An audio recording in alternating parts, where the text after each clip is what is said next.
السلام علیکم سامعین، 10 ذوالحجہ اور 7 جون ہے۔ خبر کا عنوان ہے 18 بڑی عمارتیں گر گئیں، 3 آدمیوں کی موت ہو گئی، کافی زخمی ہو گئے۔ یہ حملہ روس نے یوکرین پر کیا ہے۔ حملہ روس کی طرف سے لگاتار جاری ہے۔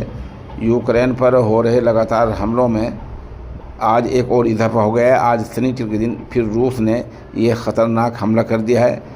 یہ خارکیو کے میئر ایگور ٹریکھو نے صحافیوں کو بتایا کہ حملے میں 18 کثیر منزلہ عمارتیں گر گئی ہیں، 13 نجی مکان منہدم ہو گئے ہیں۔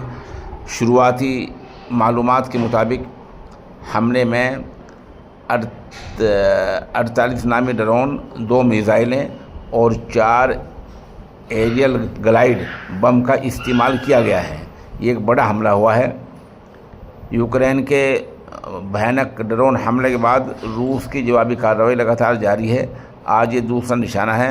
آج سنیچر ہے اور آج یوکرین پر روس نے بڑا حملہ کر دیا ہے۔ خبر مزید اپڈیٹ ہو سکتی ہے، آپ ہمارے ساتھ بنے رہیں۔